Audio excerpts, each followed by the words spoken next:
Hi, guys. It's Ryan Fowler and Teresa Kuhn here on Inner Masculine Live on Fridays with Inner Feminine. And we're going out after this, so no, I'm just kidding. Teresa decided to dress up, and I had my, crappy t-shirt on. And I'm like, I can't do that. I'm mismatched here. So I threw on my blazer. We have a great show today. We're going to show a Jordan Peterson short and discuss it. And we're going to talk about living life on your terms, not on others' terms. And there are some actual fundamental inner game, inner world reasons for doing it. It's all about being authentic to yourself. We'll play the Jordan Peterson, clip, and then we'll discuss. But first, just want to let you guys know, you can see I won't show the table of contents today, but innermasculine.com/free ebook. You can get an ebook on how your subconscious mind works and why it holds you back. We've all heard of the subconscious. Many people have heard that most of our behavior is directed by our subconscious, but I haven't heard anyone explain, okay, how does your subconscious direct your behavior? How does it influence you? What are the fundamentals of how it's working? Because if your subconscious does direct most of your behavior, which it does, that's been known. It's neuroscience, psychology. It's been known for decades. If it does, we should understand what's going on inside of us and why it keeps us stuck. Because your subconscious mind can work for you or against you. And for most people, our subconscious mind is at least partially working against us, because we weren't raised in perfect environments. So we have some bad subconscious programs developed in childhood. If you want to know how to fix them, this is the gateway to understanding how your subconscious mind works, what's really going on under the hood, and then you can fix it. And that's what we're all about. We're all about getting bad subconscious programs out, putting the best ones in. I have upgraded my life. Teresa upgraded her life. We're both living not perfect lives, but very good lives. And we've done it for others. We are helping people massively. So, and it's subconscious is the number one thing you got to work on. Deep down beliefs and feelings, all of that. So, Teresa, welcome to the show. Looking great. Thank you, Ryan. You as well. It was funny when I showed up in a dress because I was living my authentic self. It's the little choices and the big choices, right? And Yeah. I thought, you know what? I'm inner feminine. I want to dress up today. And I didn't mind how you showed up. In fact, you look handsome. I look better now, though. But you were like, no, we don't match. We don't match. So I brought up the question, how often do you go on a date and your date outdresses you? And for me, I love to dress up. I'm a Latin girl, right? I love to dress up. Latin women love to dress up. Not that non-Latin women don't. What % Latin are you? Are you 100? I'm 100%. All my family hails from Spain. Okay. Yeah. Okay. Awesome. Yeah. Awesome. Very Latin cool. women like to dress up. I'm in Latin America, and I love when women dress up. Like a woman in a nice dress just really does it for me. And I'll be honest with you. I don't go to high-end restaurants all the time, but when I do, there's two motivations. Number one, I want the food. Number two, I think my date is hot and I want to see her in a dress. And that is honest to goodness, one of the motivations why I'll take a girl to a high-end restaurant, because I'm like dying to see how hot she's going to look in a dress. Is that the case for all guys, or do you think that's just you? I don't know, but I'm living my authentic life. I'm not living life on other people's terms. Oh, but I don't know if that's the motivation. Because what if your date wore? It's part of it. What if your date wore a really cute pantsuit? It's not the same.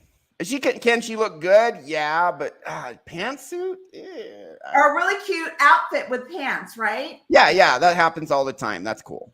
That's cool. Okay, so it doesn't have to be a dress. A dress is, there's something about a woman in a dress, because a guy can wear pants. A guy doesn't wear a dress. It's something uniquely feminine. Ryan, that is a very politically incorrect statement. I'm making it. I think you're going to have a lot of people really upset with you. That's okay. I'm living life on my terms and not theirs. Oops. Got this lighting kit. So, I think women look great dressed up in jeans and a cute blouse. I think women don't need to wear a dress, but when they do wear a dress, there's something about it. So do you prefer tight-fitting dresses or it doesn't matter, just the fact that it's a dress and it's feminine? And if it's very feminine, it's always good. I mean, tight-fitting dresses have their own appeal, but just a nice dress, that femininity there's something about it, even if it's not like super revealing. There's something about a woman in a nice dress that is uniquely feminine and just makes me go, "Arr." So yeah, good time. Thanks for that. Yeah. So, without further ado, we're going to play this Jordan Peterson clip on living our best, most, not living your life, not other people's lives. And we're going to dig in after that. So it's just a short, but it's a shorty but goodie. Boom. So here we go. Dissemble or remain silent, then you're hiding your light under a bushel. You're not revealing into the world, unfolding into the world who you are.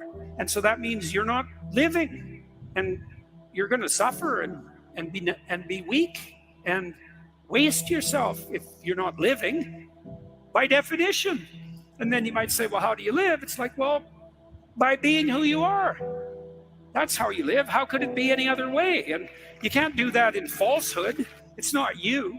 Then you live someone else's life. And it really raises a terrible question, is if you're not living your life, whose life are you living? And if you don't have control of your tongue because you're lying, who has control of your tongue? And the answer is, well, if you're lying, the spirit of deceit has the control of your tongue. And I can tell you for certain that there is no worse master than the spirit of deceit. So that's what rules totalitarian states. All right. That's the clip.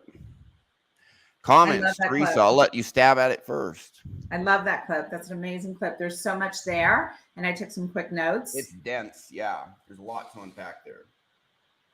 I love the question that we really, I think, all need to ask ourselves, whose life are you living?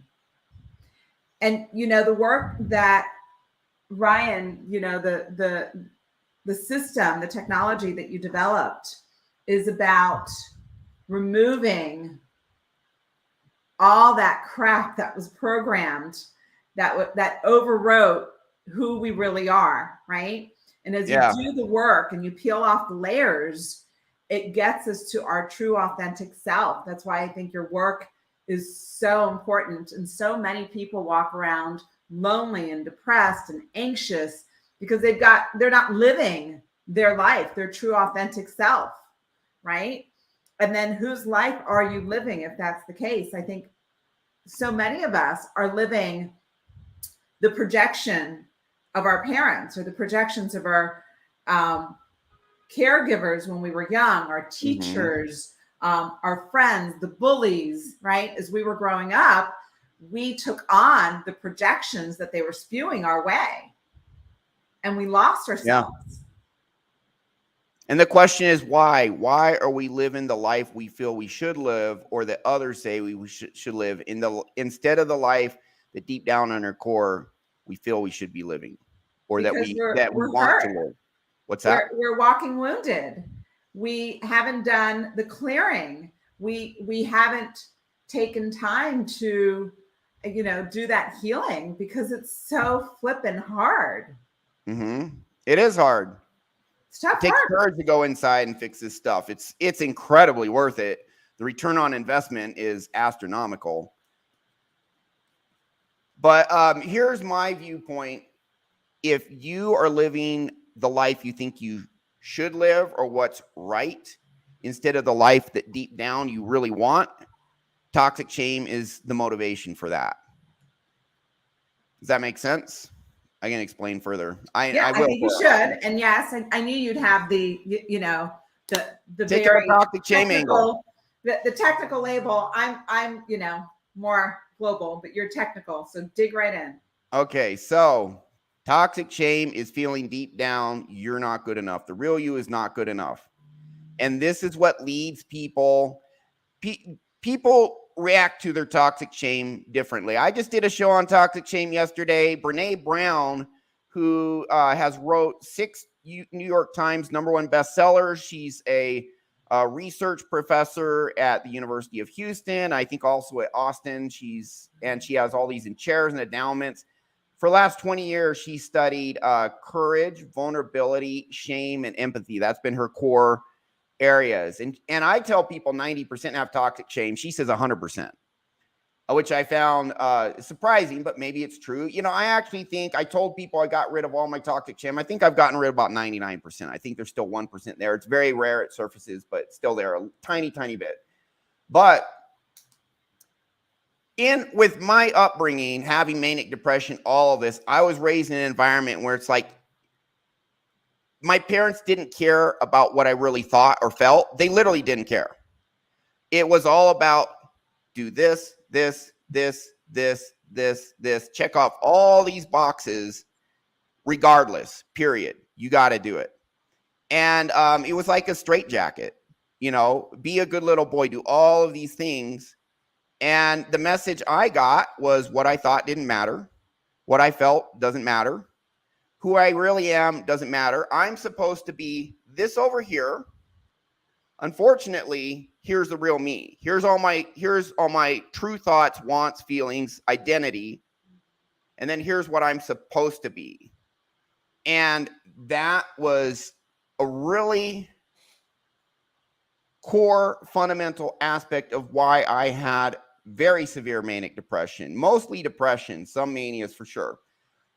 Because, and I tell people, toxic shame, the number one thing that messes people up, the core of all addiction, according to John Bradshaw, an alcoholic who recovered and became a psychotherapist, has many just massively best-selling books.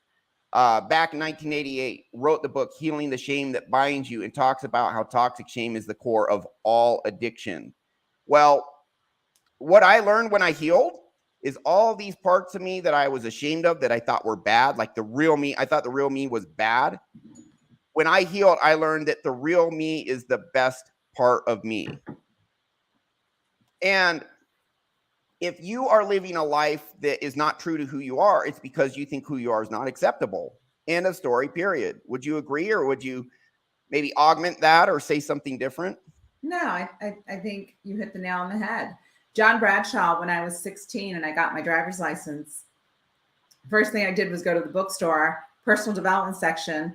And I think John Bradshaw's books were one of the first books that I read in that genre to help explain like my crazy, right? Like why do I feel so disconnected? I didn't have those words, right?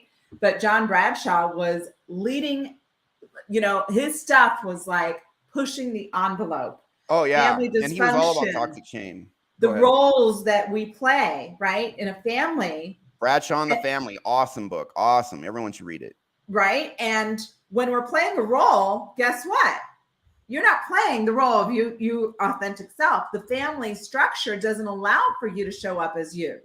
Everyone's got a role to play. And what happens in the family culture, right? When you start to heal and you stop playing that role, everybody else is impacted by that. And they're trying to keep you down, keeping you back to play that role because that's too threatening to the cult, to the culture, to the family, right? And I'm not saying people you may be lucky to be in a family that doesn't do this, but that's pretty uncommon. It's a very self-aware mom and dad if they don't enforce these rigid dynamics.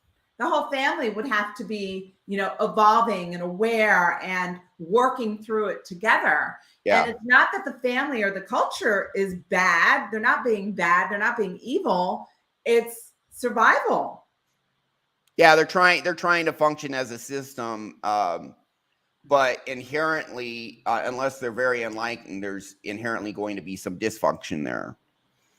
One of my favorite all-time books is People of the Lie.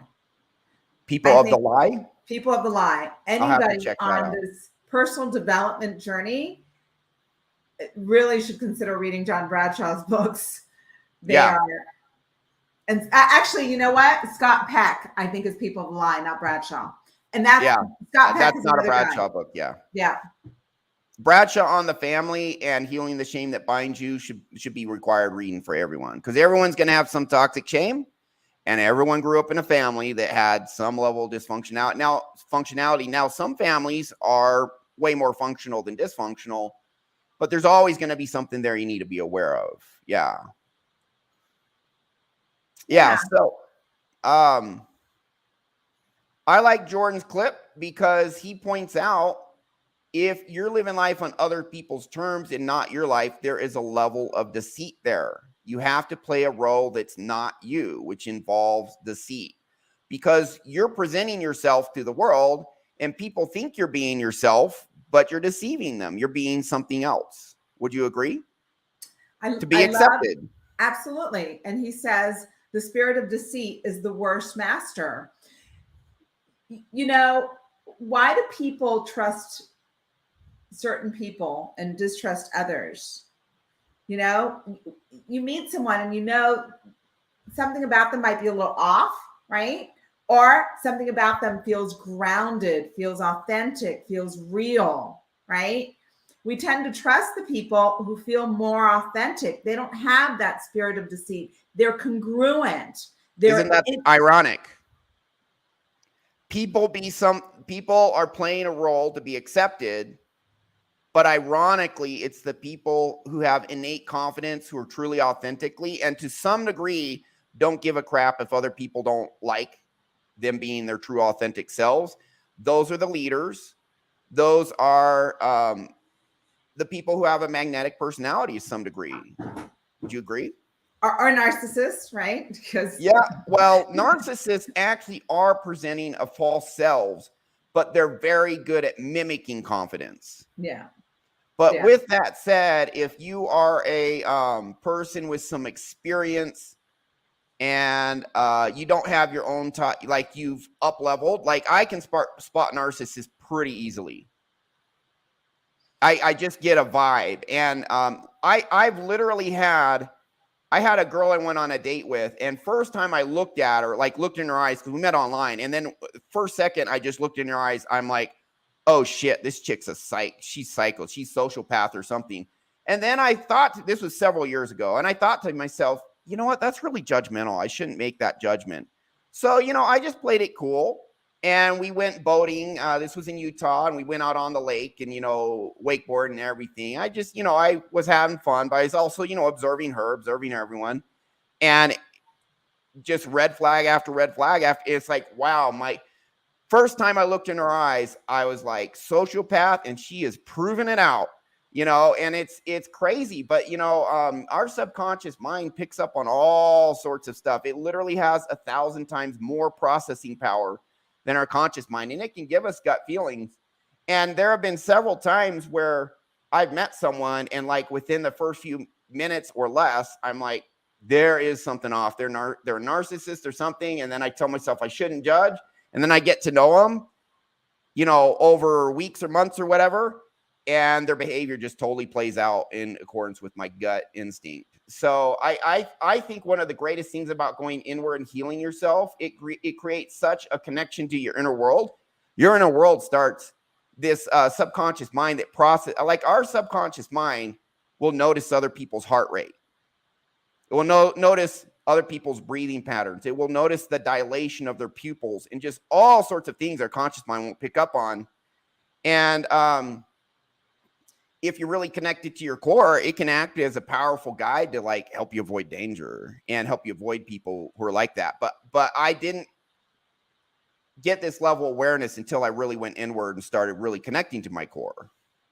And I would also say that the more connected you are with your core, the more you trust yourself. And the more you trust yourself, the more you can trust your intuition. And you can trust what your subconscious is giving you, right? This person's off. I don't know what it is, but this person's off. There's something off. And you can pick up on the red flags. Has that happened with you? You meet someone like the first minute, you're like, there's some crazy here. There's some toxicity here. For sure. And what I've found in my life, I'm very intuitive and I've got a very good sense of people. Today, it's off the charts. And I used to be more fearful of interacting with other people, letting them closer to me because I didn't trust myself. Now I completely trust myself. And if I'm off, I know that I can get back to equilibrium, right? And so it's fascinating to watch that dynamic of growth and how I interact with others. I'm so not fearful today because I know I can trust myself to catch what I need to catch. And if I don't, and something happens, all right, I can go back to center, and it's a learning experience. Yeah, perfect. Because I'm not going to be 100%. I know that, right? I'm human. Yeah, and I will say there might be some MPD person can pull a fast one on me. I don't say I catch all of them, but there's a lot. I'll just right up front, my spidey sense tinkles, and as I get to know them, it's like, yep, it was true. But I'm not claiming 100% either. But guess what, guys? This actually ties into our topic today. And how it ties, well, I'll see Teresa's take. Learning to trust our gut, getting connected to our intuition, everything. I view that as being tied to authenticity. I think if you're not being who you are, you're not going to be connected to your core as much. Would you agree? Totally. It's showing, it's doing the work to release the toxic shame, to release the layers, to release the roles, to release the programming, to release the chatter, right? Mm-hmm. The people's voices in your mind that aren't yours, right? That you've adopted as yours because you didn't know it was somebody else's because it had been there all your life, right? Releasing all that stuff allows you to finally come home to yourself. Embracing your authenticity is line in line with I trust myself. If you're living someone else's life, or a life others think you should live, you're living your life on others' terms, there's an internal message that I'm ashamed of who I really am. I'm ashamed of the life I deep down want to live. And that actually leads you to some extent disconnect from what's inside of you, which also disconnects to intuition and all these other things that can be such great gifts when you get connected to it, when you embrace who you really are. Does that make sense? Completely. And when you're disconnected from yourself, it's the deepest and most painful form of loneliness. 100%. I used to be lonely all the time. I'm never lonely now. I know. Maybe it's because I have a dog, but probably not. But I work out of my home. I mean, I have friends that go out, but I have many, many hours just working out of my home. Me too. Never lonely. Me too. Yeah. Yeah. And I recognize when I'm lonely, and I can reach out and I can go inside and understand what's going on, right? So I'm not going to say I'm never lonely, but it's a dynamic. It's a relationship of relating to myself and awareness of, oh, why am I feeling lonely? Oh, I haven't had a lot of human interaction lately, physical. Let me go hang out with friends. Let me go hang out with, my family or whatever, right? And get my cup filled with maybe something I can't give myself. And I can hug myself, right? Yeah, we can give ourselves a level of approval and validation when no one else is there to give it to us. Absolutely. Yeah. So I have a question for you, Teresa. I think I know the answer, but I'm not sure. You are living your authentic life now. I mean, you're doing what you want. You are a business lady doing exactly what you want. I think fair to say. In your earlier life, were you living life on other people's terms? And what was that like compared to now? Oh my gosh. Absolutely. I had this conflict. So it wasn't so much that I was living somebody else's life, which I believe I was, but there was an internal conflict with, I'll give you an example. My mother's very, very, very fearful of travel, horribly fearful of travel, because all these bad things can happen, right? And she had trauma in her young life that I don't think she's ever healed, that causes her to live from a very fear-based place. And so very young, I was a wanderlust. I loved to travel. And internally, I had my mother's voice in my mind that travel is so dangerous. Like, so many bad things can happen. So I still traveled, but with that anxiety, right? And did I travel as much as I could have wanted to? Probably not, because of that programming. Okay. And then the choices that I made, and who I dated and getting married, and when I finally got separated and all of that, I was not true to myself the entire time, for sure. For sure. And when you're not true to when you say not true to yourself, so you were doing things that you thought other people thought were acceptable, or I was always the good girl, to stay within the good girl, role, right?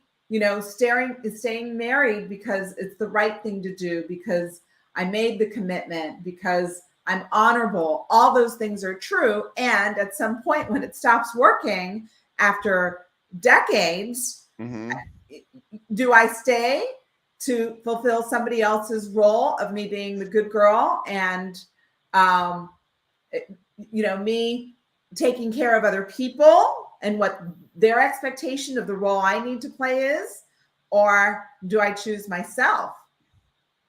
Yeah. And what is the cost of doing what you think is acceptable versus living life on your terms, doing what you want? Depression, anxiety. That was me before I healed myself. Yeah. Depression, anxiety, lack of radiance, lack of physical health, mental health. It takes a huge, huge toll. And how can that be good or right? For you guys who are watching this show, if you're not living your authentic life, like, I'm not saying we don't have responsibilities and that sometimes we got to do stuff we don't want to do. That's part of working, right? But if you're not living the life that is aligned with what you want to be deep down, think of that, our audience, if any of you are doing that, what's the cost? What's the cost to not going after what you really want? What's the cost of living a life that others think you should live that's in conflict with what you really want and feel? Sorry, go ahead, Teresa. No, I mean, yeah, I think that's an important distinction. Sometimes we've got obligations, right? But it's over time. Whose life are you living, and who are you living that life for? Yeah. Okay, so a couple people joined the show today. Tim Costello, Feminine Friday, EC Smooth. Welcome to the show, guys. Core to my depression before I healed it was living the life I thought others wanted. And what was really interesting for me is I never felt I could really live that life adequately. You can't. Never felt I was measuring up. Why do you think Hollywood stars or actors have so many emotional issues? Yeah, Robin Williams, Exhibit A, but also another good one is Chris Farley, who is just a massive addict. He was super overweight, super depressed, but incredibly funny, incredibly talented guy. He was actually going to be Shrek until he died of an overdose. And then Mike Myers became Shrek. So, and Chris Farley on his way to mega stardom, but there's documentaries on him and you can just see the pain in him, and Robin Williams. They become actors because they're so used to playing other people's roles. There's Marissa Pierre. You know who Marissa Pierre is? She talks about this because Marissa Pierre has had A-list celebrities and billionaires as clients, and Marissa Pierre teaches the total RTT, rapid transformation therapy or technology. She does hypnotist. She was voted #1 therapist in the UK for 3 years. Oh, wow. And so very, very, she was trained by Gil Boyne, who's one of the fathers of modern hypnotherapy. She did some stuff, I think, with, I can't remember the name of the actress now. It was Jane Fonda. She did some stuff with Jane Fonda. Anyways, very, very, her stuff's great. I don't agree with 100% of her stuff. I agree with like 95. I talk about the 5 types of trauma. 3 of those came from her. So she's an influence on me for sure. And she talks about how people, Hollywood doesn't damage people as much as damaged people go to Hollywood. Because now in my ebook, there's 3 motivational archetypes in my ebook. Right there, you see it. You can go there, put in your email, get the ebook. It's motivational archetype number 2. There are a minority of people who have toxic shame, and they say, I feel terrible about who I am right now, but if I become rich, successful, famous, then everyone will love me and I'll feel good enough. And they pull a Kurt Cobain, or they pull Chris Farley, or Robin Williams. There is a documentary on HBO Max. I think it's still there. It's called the streaming service, Come Inside My Mind. It's about the life of Robin Williams, and it goes into his childhood in detail. His mom ignored him. His dad ignored him. He was raised by his maid, by the maid. He lived in a neighborhood where other kids weren't close by. It was like some big estate or just out in the country or something. And he had depression his whole life. It talks about he was watching television with his dad. Like, this is the only time he had any bonding with his parents. His dad would get home from work. They'd watch the Tonight Show together. Stand-up comedians would come out, and he and his dad would laugh together at the stand-up comedians. That was the only bonding Robin got with his dad. And as a child, he's like, I know, this is how I get love. I'm going to make people look at my dad. He's laughing right now. I'm laughing with him. I'm going to get love, of validation, and approval by making everyone laugh. That put him on his path. He became an absolute comic genius. I mean, I love Robin Williams. Just his real personality is just great. And in some ways, he's very authentic. But at the same time, this documentary talks about how his whole life depression haunted him. He became an alcoholic because of it. He recovered from it. One thing that's really interesting about Robin Williams is once he became the star of Mork and Mindy, and that show took off and he became a big star, he was able to buy a house that was big enough to require a maid to clean it. And when that happened, now remember, he was raised by his maid. His mother figure was his maid because his mom completely ignored him. So what's very interesting, this shows how powerful our subconscious is. Once he bought this house and had to hire a maid, he divorced his wife and married the maid. That, go on Wikipedia, you'll see it there. Maid or nanny or something like that. But because that was his mother figure. And so he tied love to the house help. They married his house help.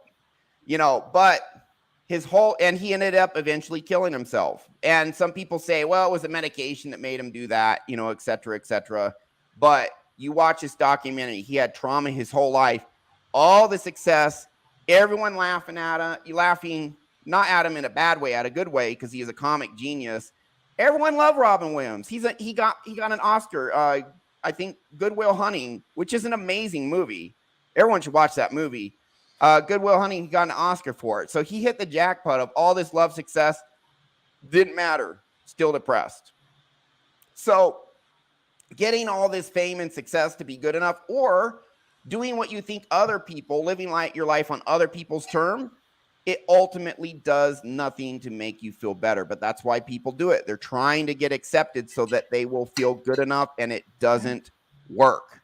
Right. What works is going inside, getting your toxic shame out. The techniques I use are extremely good at that. I'm not saying 100% success rate, but very high. And I did it for myself. I healed myself.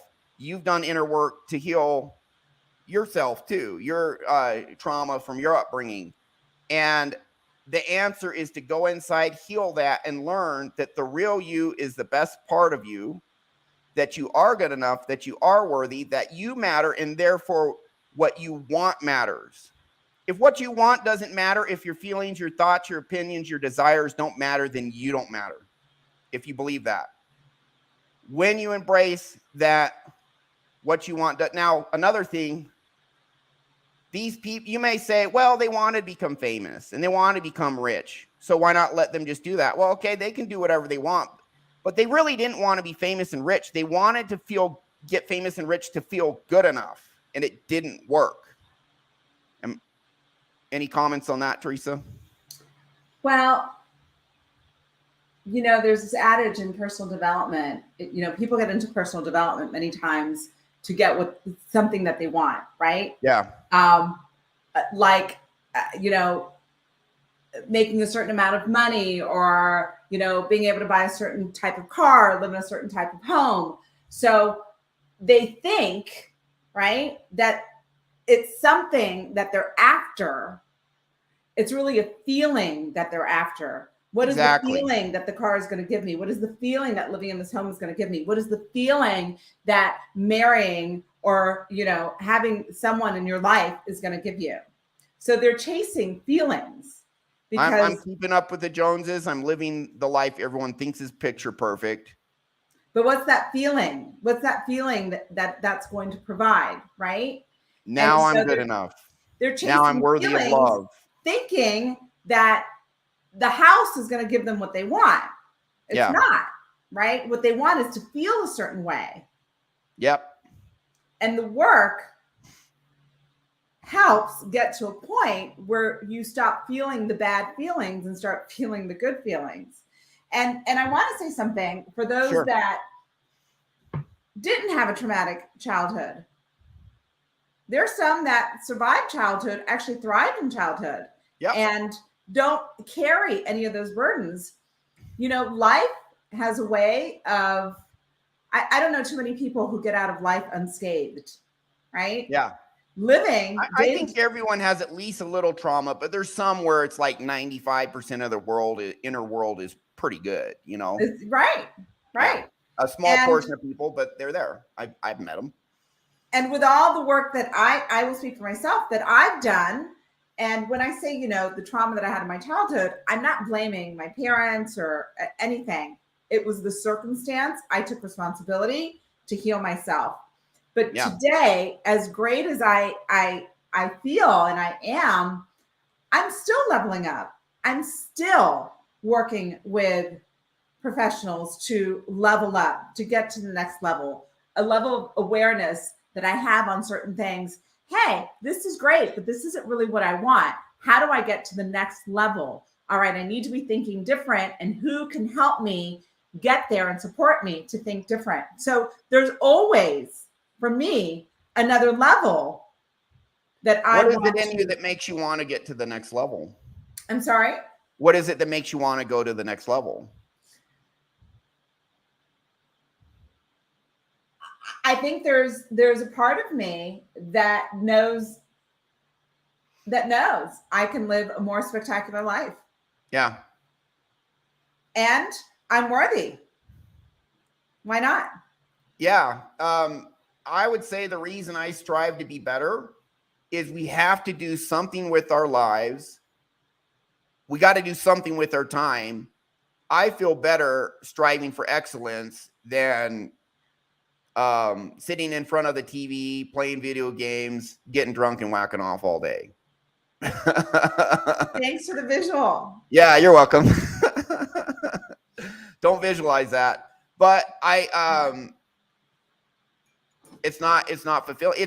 There's something to be said for the journey. Totally. And you know what? If nothing else, I can relate to humanity. So much of humanity from every walk of life. And there are people that God puts in my way that I'm like, oh my gosh, because I've been through this, I can now relate to them and I can give them a hand up. And to me, Ryan, there's no greater joy than to be able to do that. Look at the work that you're doing today. Are you still there? You froze a little bit. You're frozen. Am I frozen or are you frozen?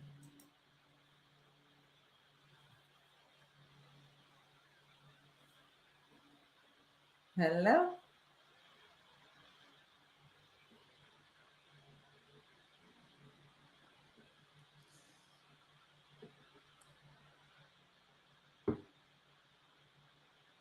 All right. Well, I think it's just me.